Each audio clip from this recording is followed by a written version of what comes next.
Mr. Wolf by Robert L. Perrine. Kaylee squished her slight body against the wall and pulled the covers all the way to the bridge of her nose so that only her pear-green eyes and the very tip-top of Mr. Bear's pink head poked out. "Did you hear that, Mr. Bear?" Kaylee asked in a shivering whisper. Mr. Bear was quiet, though Kaylee felt he was putting on his bravest face.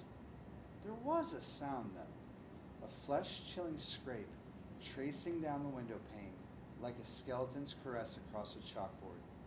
Kaylee dared to glance toward the window, and there, just behind her black cat curtains, Kaylee saw a shadow looming in the darkness, hulking and undulating as it shifted its weight from one foot to the other.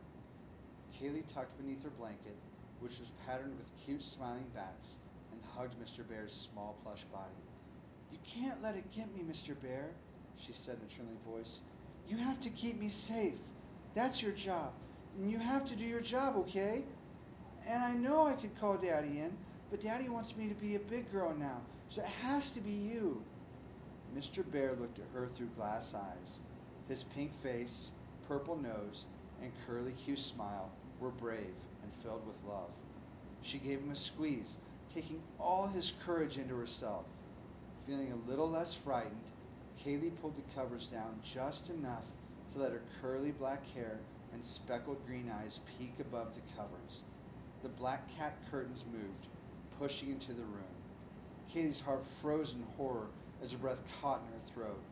A fur-covered limb, dark as pitch, thrust below the hem of the curtains, crashing to the carpeted floor with a bone-jarring thud. There was no shatter of glass, no cracking of panes. At the tip of its paw were 5 long black claws, curled to points that looked sharper than any of Mama's knives. "Mr. Bear!" Kaylee shrieked, but that was all she could get out.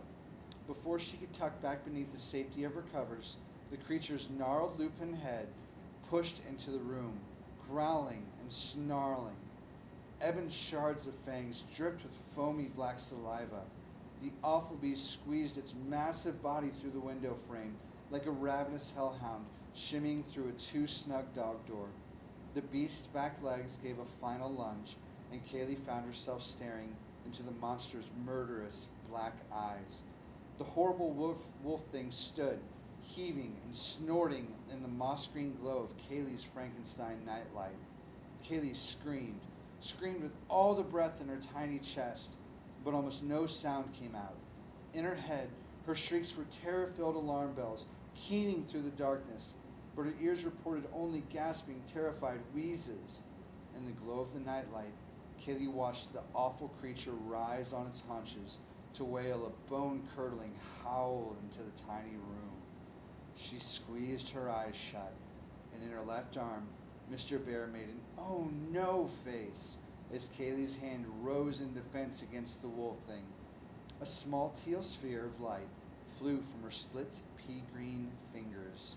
The orb shot across the bedroom and hit the wolf thing right on its raven-black nose, landing with a pop. The room went quiet as the beast disappeared. Kaylee climbed from her bed and padded to the middle of the room. She picked up a small, teal stuffed wolf, squeezing it in her green witch arms. "Well, hello, Mr. Wolf," she said with a smile. "I'm so glad to have you. Mr. Bear was getting lonely."